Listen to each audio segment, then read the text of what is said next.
Doctor Mauricio Jalife, ¿cuál es el futuro de las franquicias en México? Bueno, es complicado decir cuál es el futuro de nada en relación a nada, ¿no? Vaya, se puede anticipar, se puede especular, pero finalmente todo está sujeto a tal número de variables que no podríamos decirlo con certeza. Lo que sí podemos decir es que el modelo de franquicias en México tiene 20 años de existir como tal, en el sentido de que hay una regulación específica que las prevé, y esa es la historia, digamos, del desarrollo del sector en nuestro país. ¿Qué ha pasado en esos 20 años? De todo. Hemos vivido cualquier cantidad de crisis, etcétera, y consecuentemente, pues desde luego podemos decir, en situación de crisis las franquicias es un lugar seguro. Diríamos que sí, en términos generales, frente a lo que es el desempeño de negocios nuevos, independientes, que pretenden lograr escalar una posición en un mercado tan complicado y tan competido.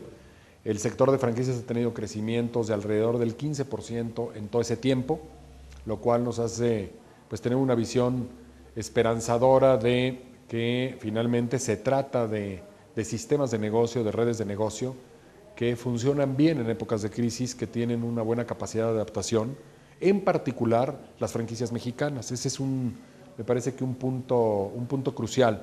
En época de crisis, las franquicias que mejor se adaptan a la crisis son las de origen mexicano, y eso lo hemos visto repetidamente.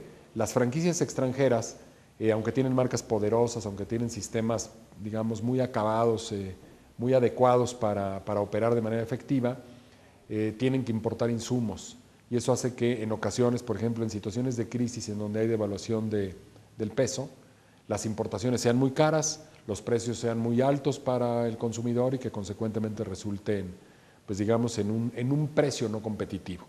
Eso hace que las franquicias nacionales tengan esa capacidad. Entonces yo diría, el futuro es tan incierto como el de la economía en su conjunto, pero sí podemos pensar que en términos generales las franquicias reaccionan de una manera positiva y digamos que ubican sus ventajas y sus beneficios de una manera destacada en situaciones comprometidas. Es decir, se ve mejor cómo reacciona una franquicia en una situación complicada de mercado frente a lo que sería un negocio nuevo. Doctor Jalife, ¿podríamos hablar de una categoría en las franquicias, por ejemplo, franquicias juveniles o que son más adecuadas para ciertos perfiles como los jóvenes que quieren comprar una franquicia, o franquicias que son más adecuadas para empresarios?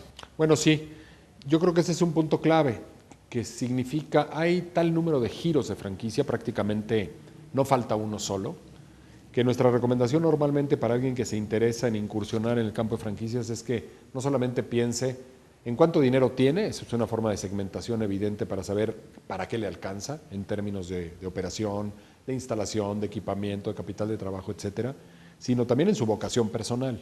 Es decir, que se ponga primero que nada de frente a la posibilidad de estar manejando un negocio por muchos años, que tiene también que significar una forma de realización personal, no solamente la parte financiera.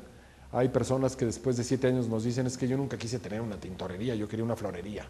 Y bueno, pueden haber también oportunidades muy importantes en el sector de florerías, y valdría la pena primero analizar ese tipo de alternativas, porque al final pues el tema de hacer lo que te gusta se vuelve clave para que puedas estar en un negocio de manera eficiente y que verdaderamente pues te retribuya lo que estás esperando en la parte personal.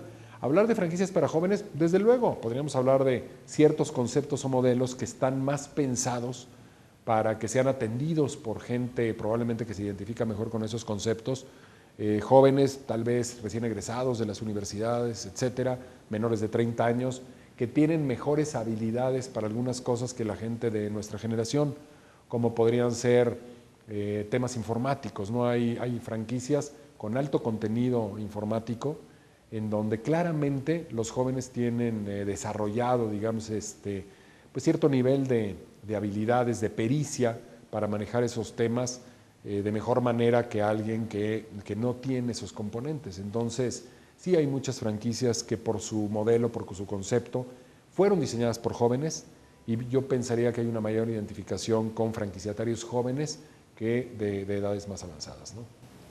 Doctor, en el caso de quienes ya tienen una franquicia, ¿qué les ofrece una asesoría? ¿Es conveniente que se asesoren para vender más, para lograr que su franquicia aumente sus ventas? Sin duda. De hecho, yo creo que esa es una parte y es una pregunta absolutamente pertinente porque parecería que vender franquicias significa desarrollo mi negocio como franquicia, ya una vez que tengo una fórmula exitosa probada, lo estandarizo, lo puedo replicar y entonces ya tengo una franquicia.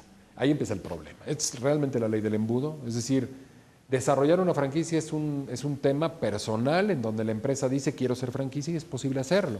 El problema es que de ahí en adelante ya no es un tema personal y es un tema en donde necesitas compradores, necesitas convencer o seducir al segmento de posibles franquiciatarios que tu concepto, que tu modelo es escalable, que va a ser exitoso, que puede ser interesante, que tiene una serie de atributos que lo hacen elegible, y en esa parte es donde un consultor es más útil. Desde luego que para el desarrollo se necesita un consultor de franquicias, pero para la comercialización es clave tener un buen consultor de franquicias para verdaderamente poder tener un plan de negocios que te permita saber hacia dónde vas, cómo funcionar y tener un crecimiento sano. Hay muchos franquiciantes que cometen el error de desbocadamente querer dar 6, 8, 10, 12 franquicias en un año, de tener un crecimiento exponencial, porque sienten que el mercado, de lo contrario, se va a saturar de otros negocios competidores y no tienen capacidad, no han aprendido a comportarse como franquicia, no cuentan con la infraestructura necesaria, no tienen un crecimiento programado y normalmente lo que sucede es que comprometen su desarrollo, quedan mal con los primeros franquiciatarios y eso hace que el proyecto fracase. Es muy importante hacerlo de una manera escalada, programada, en donde la experiencia se va acumulando, en donde se va conociendo este proceso y evidentemente pues tener un buen asesor también para que se busque un perfil de franquiciatarios adecuado. Muchas franquicias cometen el error de pretender colocar muchas franquicias en su etapa inicial, en esta avidez por tener un crecimiento importante y rápido, y se equivocan en la elección de los franquiciatarios, admiten a muchos franquiciatarios que no tenían el perfil necesario. Es decir, empiezan a ser muy flexibles, muy consecuentes con las exigencias de un perfil, probablemente por edad, por capacidad económica, por ubicación, etcétera. Y cuando flexibilizas esos criterios, normalmente lo que sigue es una problemática que muchas veces termina en el fracaso, ¿no? Entonces sí hay que ser muy cuidadosos y tener un crecimiento programado y yendo de la mano con un asesor que conozca muy bien el camino porque ya lo han dado otras veces. Atendiendo estos requisitos o prerequisitos como son una adecuada asesoría o consultoría, entonces podríamos hablar de los muchos beneficios que ofrece una franquicia. Y mi pregunta concreta sería si efectivamente, una vez que se han atendido todos estos puntos, una franquicia tiene más beneficios que un negocio tradicional. Un negocio independiente. Así es. Yo pienso que sí, es decir, digo, no, de ninguna manera habrá que pensar que un negocio independiente no puede prosperar, pero los números están a la vista y aun y cuando las estadísticas sean criticables, pues es una realidad. En México, de cada 100 negocios que se abren, en los primeros 5 años, 95 cierran.